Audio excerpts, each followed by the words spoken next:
Welcome to Nitpicking Nerds. Today we're comparing two cards. It's Mana Crypt and Soul Ring.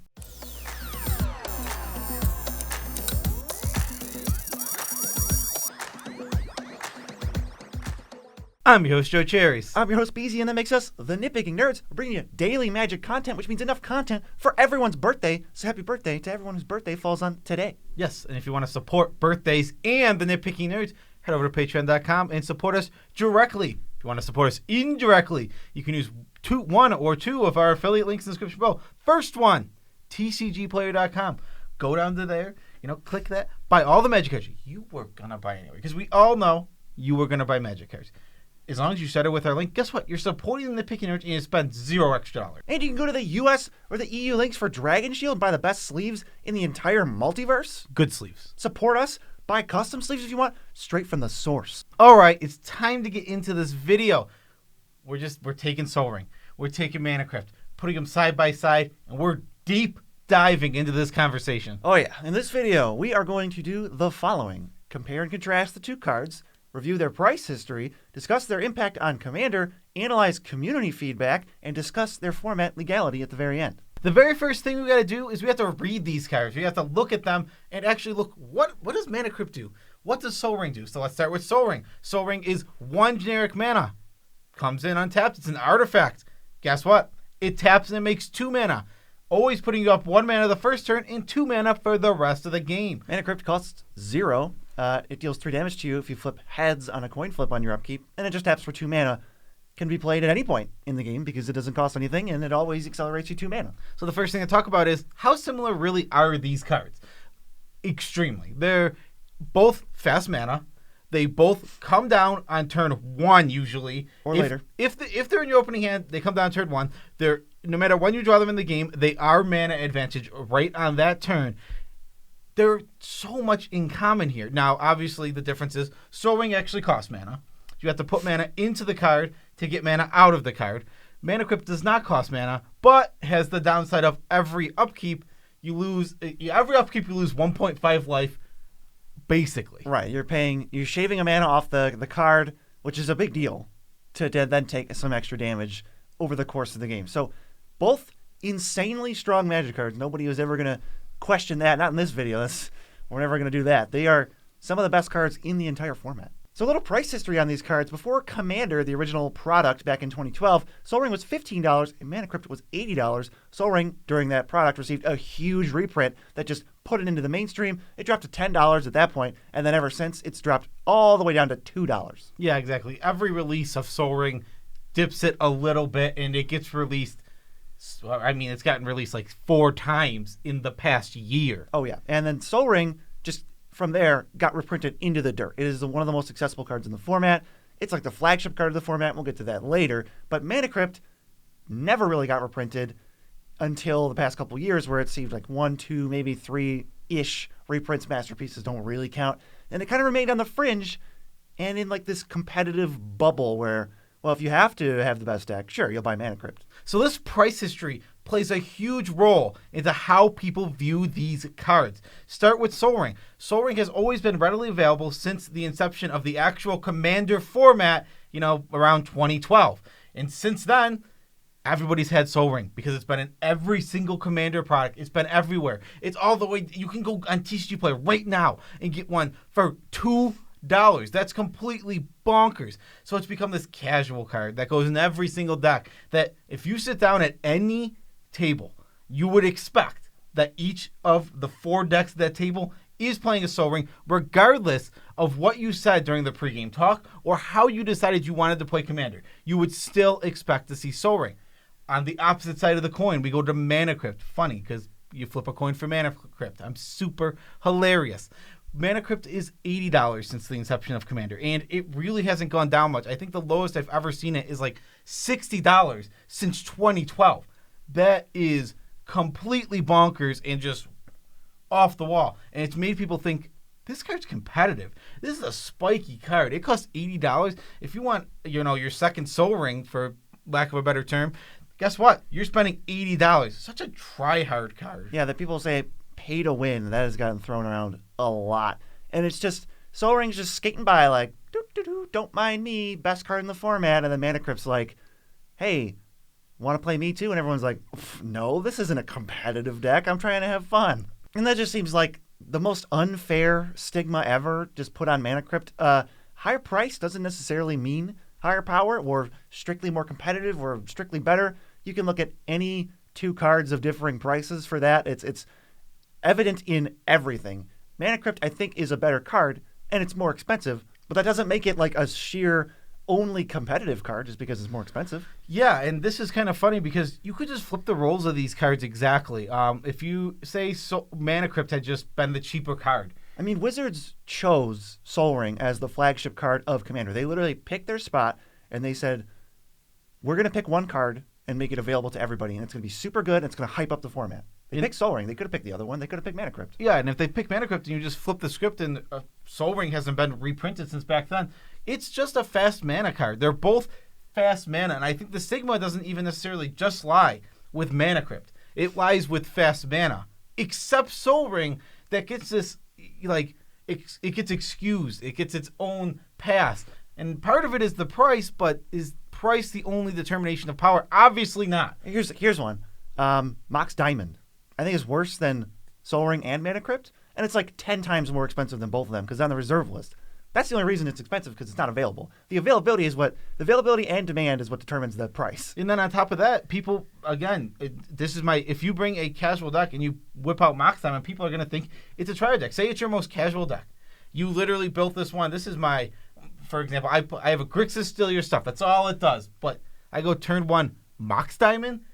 All of a sudden, it looks like my deck is like, spiky, try-hard because of that card, even though I already had Sol Ring in it, a better card. But it's like, what if you just had a Mox Diamond? I mean, you spent $0 on it. Yeah, exactly. It's just, that's how cards are viewed, and it's a very interesting thing to look at. Now we can talk about their actual impact on the Commander format. What does a Commander format look like that has Sol Ring and Mana Crypt in it? Well, I think they're the number 1 and number 2 cards in the format.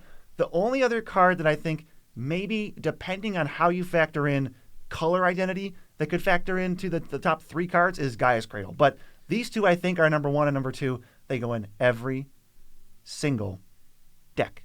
Yeah, it's kind of hard to not put them in a deck. I would need a reason not to. If I have infinite Mana Crypts and infinite Sol Rings, guess what? I have every single deck I ever make should have Mana Crypt, should have Sol Ring, because they just belong in the decks. Now, that's not the only factor that goes from a power perspective. From a power perspective, yeah, they belong in every single deck. Now, specifically Sol Ring for this one. Sol Ring and Mana Crypt, being the fast mana that they are, have ruined more games of Commander than you can ever even calculate. I mean, we just had one yesterday. BZ just played the turn 1 Sol Ring, got 15 extra mana that no one else had throughout the game, and just absolutely walloped everybody because of it. Yeah, I kept a 1-lander, and I got lucky and drew a couple lands, so I played Sol Ring on turn 1, my Commander on turn 3, and the game was over by like turn 8 because I just comboed everybody out, and they couldn't keep up with me. It didn't matter that I was the archenemy, and Mana Crypt has the exact same effect on games. And when you factor in that every deck has a Sol Ring, every single game there's a chance for somebody to just come out the gates swinging 2 turns ahead. Sol Ring doesn't mean you win the game on turn 1. Mana Crypt doesn't mean you win the game. But they completely skew everything around themselves in that moment. Yeah, exactly. You don't win the game, but you are in a demanding and far ahead position like no other turn 1 card can do.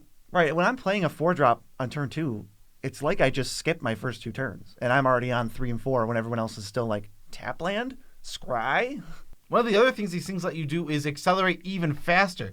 They produce 2 mana right away. If signets, talismans, any other amount of artifact ramp in this format, there's tons of it. It's all over the place.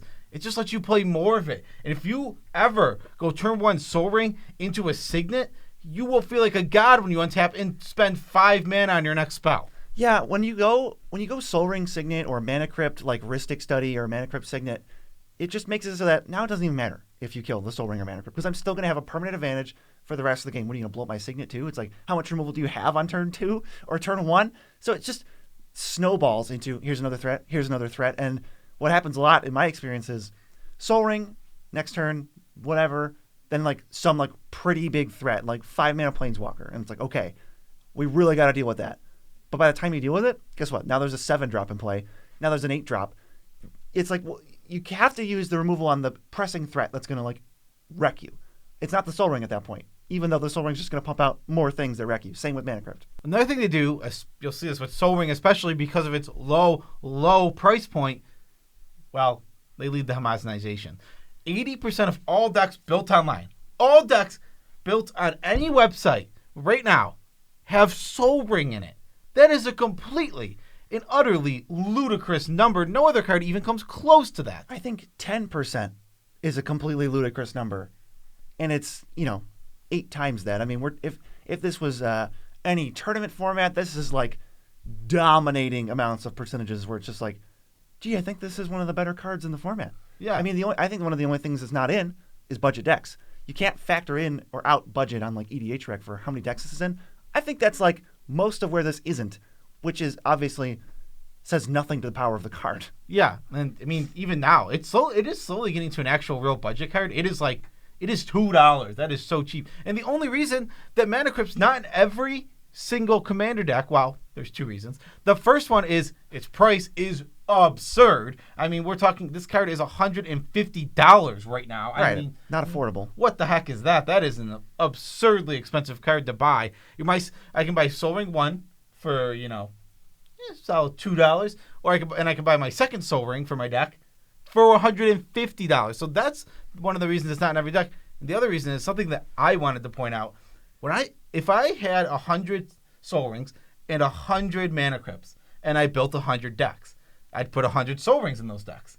I wouldn't put 100 Mana Crypts in the deck because of perception. It is, even I'm not free from like falling for this trick. The stigma around this card. I literally say, if I'm building a casual deck, I'm not going to put Mana Crypt in it, but I am going to put Soul Ring in it. I don't want to think like that, and I don't want the Commander format to think like that. I think that overall, as a community, we should see both of these cards are just fast mana. They're both insanely strong, and honestly, they're auto-includes if you can afford to put them in your deck. And I'm not going to shame anybody for auto-including an auto-include. But for this video, we also polled our community on our community tab on YouTube 3 separate times. So we're going to get into the polls, talk about what they might mean, and get everybody's responses to them. So the poll number 1 is, I'll read the question to you. If Mana Crypt was a $5 card, would it have a positive effect on the Commander format? 16,000 people weighed into this. 42% say yes, it would have a positive effect. And 58% say no, it wouldn't have a positive effect. I think almost every Magic player would agree, obviously, with some outliers who would disagree, that if the Magic the Gathering format, Commander, is more accessible, more affordable, it's better. So now we get to the results of this poll, and they're saying the opposite. They're saying that if a card that is legal in this format was more accessible, it would make the format worse. It'd be bad for the Commander format. That raises some questions. I think there are mixed reviews, and you could answer this multiple ways. So, like, I could have the same opinion, but I could say it's positive for the format because I think that it'll get banned if it's just $5. Too many people will have it. And I could think, oh, it's negative for the format because it'll get banned because it's going to be everywhere. Like, you could go both ways on it, but we're going to check in, just read some of the most liked comments on the poll. So some of the things people are saying that resonated with other people the most. First comment says, it would always have a positive effect if every legal card was affordable. The only real question is if the legality of said card produces a positive effect. I can agree with that. I personally, I think every card should just be affordable. Like, that would be the healthiest environment. That's like Magical Christmas Land, but hypothetical, sure, I can say that it would be healthier for everybody to have the access to the cards they want. But yeah, that's where we get is the legality of Mana Crypt super healthy for the format? Yeah, we're certainly leaning into that question. It's certainly coming up in a little bit. But yeah, does making the card cost less a positive effect? I think for me, when I look at that question, if it was a card, the answer is yes.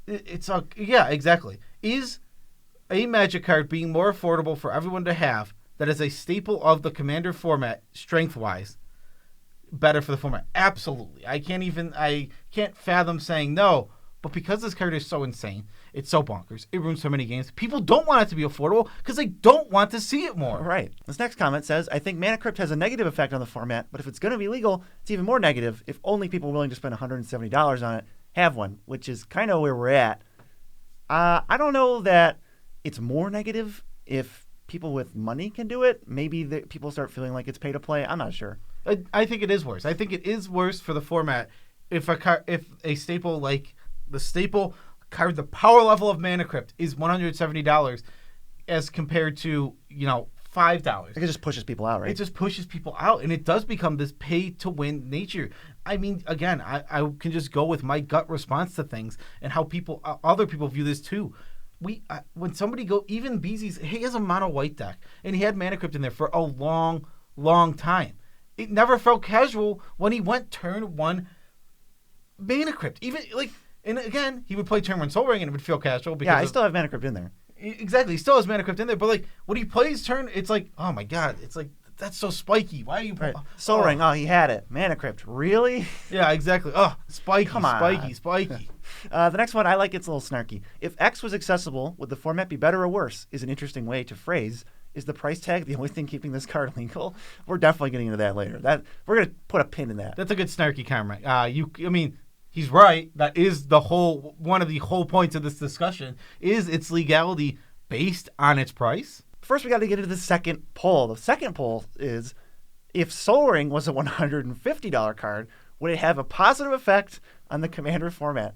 13,000 people weighed in for this one. And now we're asking, hey, if nobody could afford Sol Ring, and it's on the fringes now, is that better for the format? 21% say yes, it would have a positive effect. 79%, however, said no, it would not have a positive effect on the format. So we kind of want Mana Crypt on the fringe because it will have a negative impact if we reprint it. But if we do the same thing to Sol Ring and move it over where Mana Crypt is, that's now bad for the format. Yeah, exactly. This is like a mind-boggling thing. These cards, like we said, and we've mentioned it earlier, these are the same card. These cards are stupidly similar, and they have about the same impact on every single game They're here. they're played. Exactly. It's like At the top of the format, by the way. They're here. yeah, they're literally right against each other, touching each other. People say that cards are different. Like, I understand that there are different words on them. They are almost similarly equally powerful. These are two of the most similar cards we've seen in the format. In the whole format. It's kind of silly, other than cards that are literally the same card, right. Functional reprints. Right, exactly. So let's get into some of these comments. Cards as game pieces should be accessible. I think Sol Ring doesn't make the format better, but putting it behind a paywall would only make things worse. I can 100% agree with that. This was more for a thought experiment, but yes, I think just putting a random card behind a paywall, especially when it wasn't already expensive, is pretty crappy. Yeah, that's obviously true. But, the assumption for me with this thought experiment is Sol Ring has been $150. It hasn't been reprinted. Nobody has it. There was comments that made me, scratch my head where, I wish it was $150. I would sell all 30 of mine. It's like, well, that's not the point. Kind of miss what we're saying. Yeah, you're missing the point here. The point is if Sol Ring was stuck behind the paywall, like Mana Crypt is stuck behind a paywall, is it better? No, it's not. It's terrible to stick cards behind a paywall because people don't get to play them. The next one, keeping Sol Ring cheap and accessible is what's keeping it fair enough. If other fast mana cards like Mana Crypt and such were just as cheap, they'd be fair enough too because anyone can run it. I definitely hear that a lot, that Sol Ring's fine because everybody can run it. And I think at least this is an eternally consistent comment where you're like, hey, as long as everybody has it, that's what I consider fair. I think that's not the most unreasonable. I don't really agree with it, but I can't say that you're wrong. Yeah, I don't fundamentally agree with it because of this format's philosophy. Not philosophy. The way the format plays is what I mean. It's a 100-card singleton format where you're randomly shuffling up, and with everybody having access to one of the same card, I don't think that makes it fair in a format that is so random. Especially when it's such a high variance card. Exactly. We're okay, well, now everybody has access to it. Okay, so what are you saying? I'm guaranteed? When everybody has 2 Sol Rings in their deck, now I'm guaranteed to have one happen on turn 1. I don't know if I want that. Have you ever been the player? That is fair, but it's on average, it's not going to be you. I've literally seen Beezy be the player who was the only player without a Sol Ring. Guess what? He was incredibly behind. It was the first episode of Scuffle Shuffle. The whole game. The only reason I was behind was because I drew terribly. But you drew like garbage, but we had to fend off our friends the entire time. Yeah, because they both played, turn 1 Sol Rings. Yeah. No one in my playgroup has insanely high budgets, so for me, this would practically be a ban, which I wouldn't mind. For the format as a whole, though, it would just make it harder for budget decks to be competitive, which would be bad, so I don't know. Just confused on, I don't know. On one hand, yeah, nobody can build a budget deck now. The budget decks take a hit, I guess, at least. They definitely take a hit. And then it's for me, though, it'd kind of just be a ban. Doesn't sound so bad. Yeah, exactly. That's interesting that it comes to the point. It's like no one's gonna have it, then I won't see it. I think overall, it being more money would be terrible for the format because this card is such a staple of the format, and as long as it's legal in this format, it should be accessible. But so should Mana Crypt. I'm of the opinion that, yes, dropping Mana Crypt's price to 5 is overall healthy, and no, spiking Sol Ring's price up to 150 is also not healthy. But I think there's some people that are like, definitely, a lot of people, not some, they're saying Sol Ring being cheap is fine, Mana Crypt being cheap is not fine. And then that's where I start just getting confused. I do want to say about that, I think that is something with people being okay just with how things are. The status quo. I was just going to say the quote-unquote status quo. This is how things are. Things are fine the way they are, and people are always worried about change. Ooh. I mean, it's a common thing. I mean, change... That's World History 101. I mean, yeah, change has been something that people have feared and... Resisted forever. So it's like both of these were changed. So they answered the answer... That was no change. Sometimes if you just give people like 17 options to change things, they're just going to no, especially on an individual basis. So we have one more poll, and now we're just calling into question their legality here. We're saying, final Mana Crypt / Sol Ring question, which of these scenarios creates the healthiest format? We got 11,000 responses. It's either ban Sol Ring and Mana Crypt, ban Sol Ring but not Mana Crypt, ban Mana Crypt but not Sol Ring, or leave them both legal. And I absolutely love how this one ended up. So you want to run it down? Yeah, I'll run it down. The first option, it's on screen here, so you can actually read them. But also, you heard us say them in order. For banning Sol Ring and Mana Crypt, 23% of people say that would be the best option. Get them out of here. Yeah, 1%, which practically nobody said this. 100 and something people? Yeah, like nothing. I mean, I don't even think it was actually that many. I think it's 1%. I think it always rounds up to 1%. If one person voted, that would be a 1%er. I'm not sure. It was 1, and then it went down to 0. So I think it's at least 50 up to 120 people said. They said ban Sol Ring, not Mana Crypt. And then on the other side, we have ban Mana Crypt, not Sol Ring, 18%. And for leave them both legal, 58%. Again, the one that is the status quo that has no change in it. If it ain't broke. If it ain't broke, don't fix it. Yeah, I absolutely...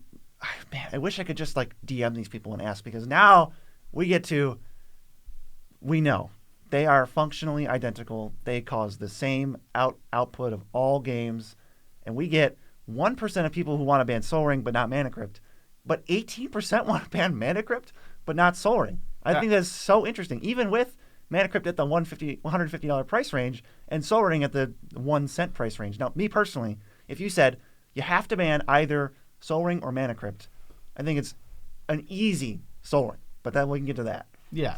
I mean, 19% of people think one should be banned, but not the other. And I just don't even, like, for me in my head, that doesn't resonate as even a realistic thing that should ever happen. Because both of these cards are too functionally the same. They're way too close to each other. They're both insane Magic cards in the same exact sense of insane. And I could never imagine one being banned over another. Time to read some comments. The first one, they're both OP auto-includes. If you have them in your opening hand, it's a massive advantage. All these cards do is cause random variance in games while eating up 2% of every single deck. Holy crap. This comment absolutely hit the nail on the head. I love this comment. This is perfectly worded, and it is chef's kiss to that comment. You should add another option of, quote, reprint Mana Crypt into the ground and keep both legal, end quote. That kind of just speaks to the other polls where it's like, hey, if you could have them both at 2 cents, would you? This person obviously wants that. Yeah, and I'm not even against that. I think cards should be available. It's pretty simple. All right. This next one, I think, sums up what a lot of people thought about this poll. For me, Sol Ring is an auto-include in all power levels. Crypt is CDH, or, quote, I happen to crack a booster with one, end quote. That's the whammy. There you go. That thought process is... I mean, I'm not even saying I don't have the exact same thought process, but it definitely feels super problematic. Crypt is not CDH and Sol Ring is not casual. That's just, I think that's a silly place to be. And I think that all the time, and I have those thoughts. I think it is the worst thought to have. I think both of the cards are so much the same. They're both incredibly powerful cards. Like, I would say Sol Ring and Crypt, if we were going to talk about what should be in CDH, both of those should be in CDH. And when I sit down at the casual table, I shouldn't see either. If I just, right. If I just, like, showed you these cards, if they were both 150, Soul Ring wouldn't be played. It wouldn't be it could still be the flagship card of the format, but it wouldn't be in every deck. And I love that your comment earlier of we could just switch the two during the format's rebranding of Commander.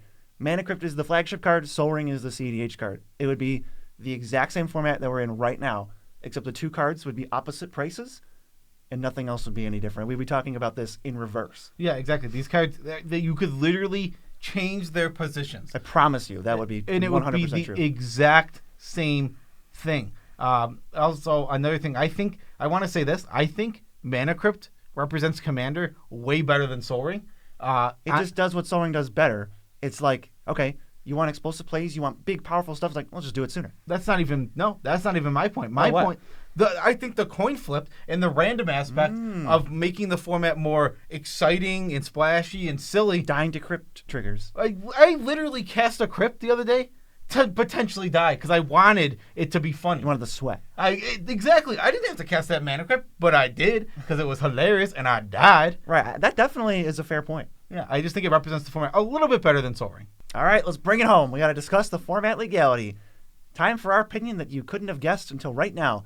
Jerry, should either card be legal in your opinion? In my humble opinion, neither card should be legal in the Commander format. They're absolutely game warping every single time they are cast, even on later turns in the game. I've seen it played on turn 6, and it still produces game last till turn 9. It produced 8 mana, well 7. You went up 7 mana with a Soul Ring in the late game, which is, very, very strong. These cards are just game warping. And homogenization, holy crap. If that's an issue for the format, neither of these cards belong in 100% of decks looking for power, and that just shouldn't be true. Yeah, I would actually agree with you that they should both be banned. Surprisingly, I know we usually don't agree on that, but I think the two best cards in the format that are in like the 99.9th percentile for power should probably go. I don't think they're doing anyone any favors, even if tradition would say that Soul Ring helped the Commander format get to where it is.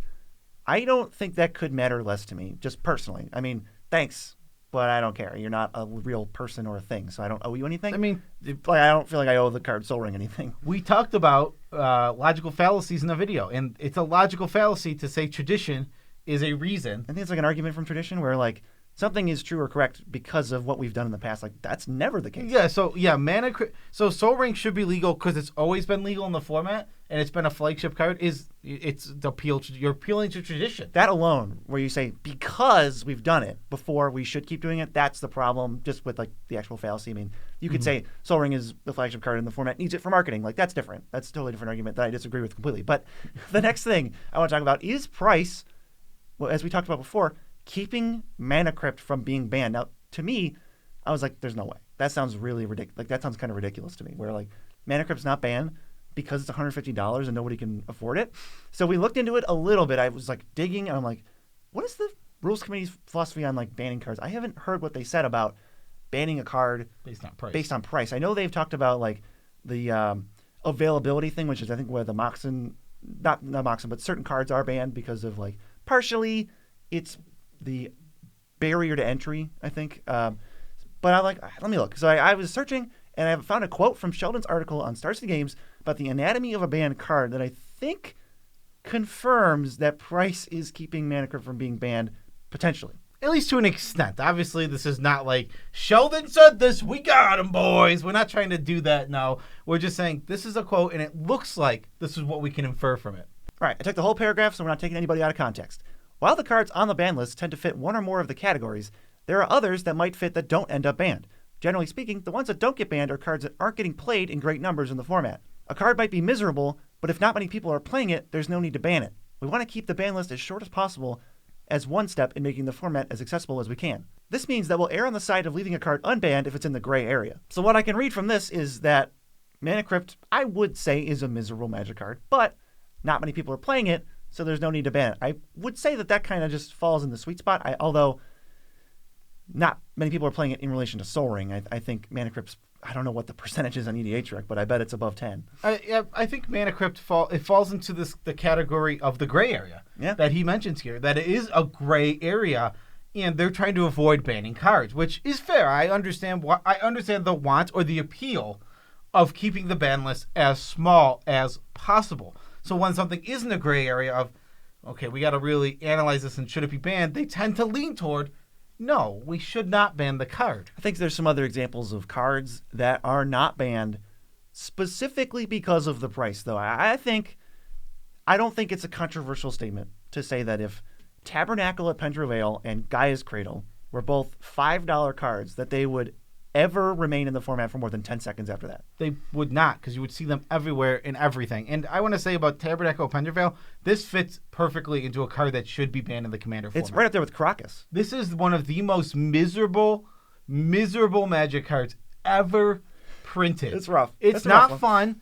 It stinks to play against. It's a land, so it's super hard to interact with. It's a miserable Magic card. Like, oh, yeah. Absolutely. Oh, and if it wasn't for the fact that this card is $3,000 and nobody has it, it would be banned in a heartbeat. I personally do not think that how much a card is seeing play should affect it being banned. Tabernacle is miserable. It is absolutely just the most miserable, unfun piece of poop Magic card ever printed. But it's legal in this format technically, even though you never see it. You will just never see it. Here's the thing: as soon as I'm describing a card as miserable, I don't know if it goes in the fun format. Maybe those two don't overlap very much. Like the fun format, just having miserable cards. It's interesting because Mana Crypt isn't inherently miserable, but it leads to miserable games very often. How many cards can ruin a game by themselves on the first turn? It's Soul Ring, Mana Crypt. Is that about it? It's even a Mox Diamond or something on turn one. It's not gonna. It's half as much mana the whole time. I'll tell you what it is. It's fast mana. Right. It's all fast. The cards that ruin games early in the game, and this is a whole discussion that can be had about fast mana. It's fast mana. It just as soon as it comes out early. And it ramps you into more mana, and it ramps you out of control, and you're just super far ahead. That's the issue.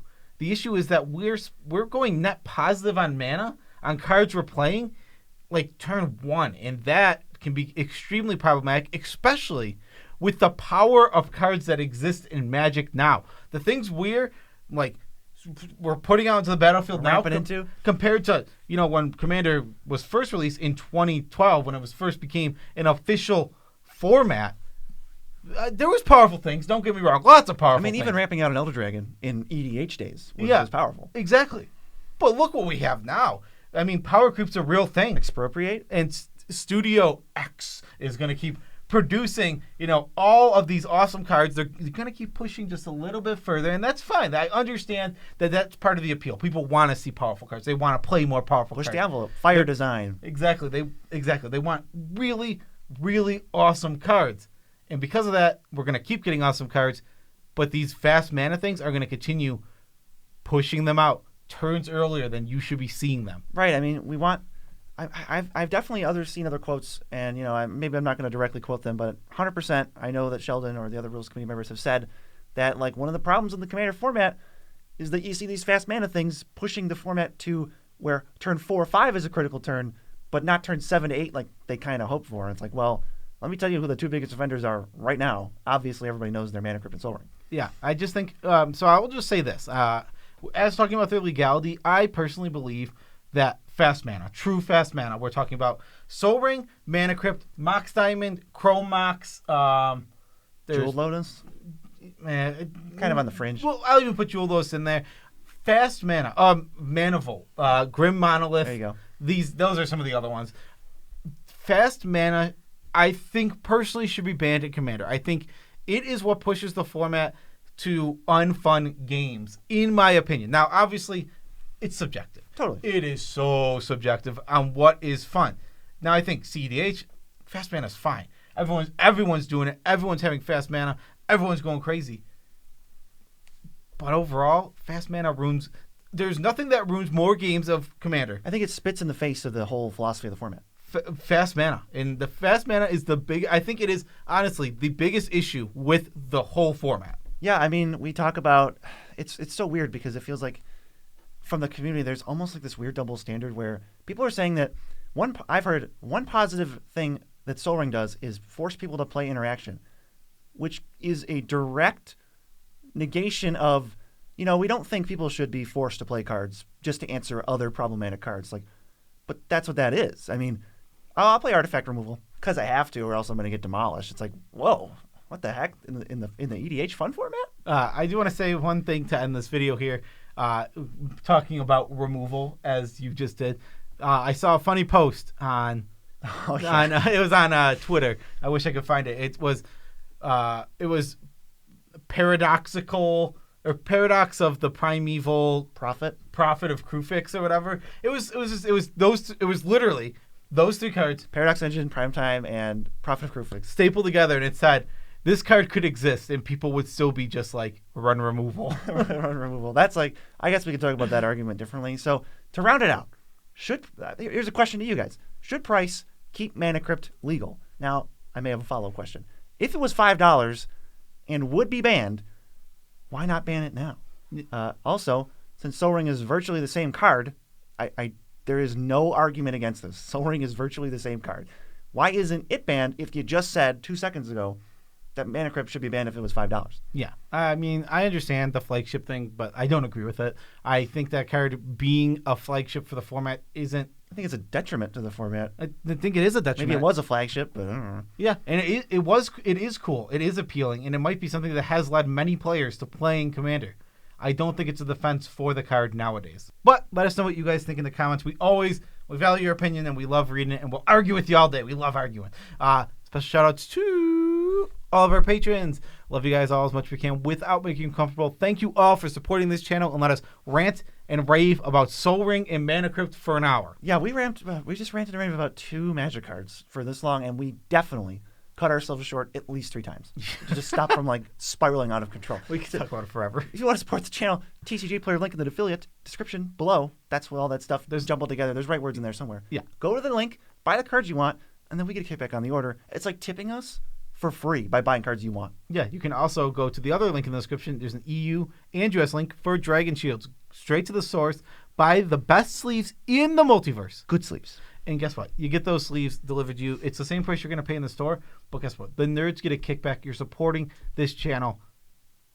Dragon Shield's great. With the option of getting custom sleeves, which are amazing. The custom sleeves are chef's kiss, as the kids say. I haven't had one break yet, and I've used them for months now. I do want to say this, because we're heading into the tidbit. Saying that something is chef's kiss is something I'm hearing more. We were saying it before anyone was saying it, well, right? I don't know about that. Come on. Let's just round this up to the tidbit. I don't know if we were saying chef's kiss before anybody else, but maybe for the people who know better. It's not chef's kiss. 3 years ago, we were saying chef's kiss. Well, chef's kiss is a term. Right. The chef's... using it as a verb? Yeah, exactly. Oh. Using it as a verb. It is chef's kiss. Yeah, we've definitely been saying that for a while. Oh, yeah, and it's been years. I've been hearing more people say it as a verb now. Surely it must be us alone. Yeah, it must be us and us alone. We have verbaged it.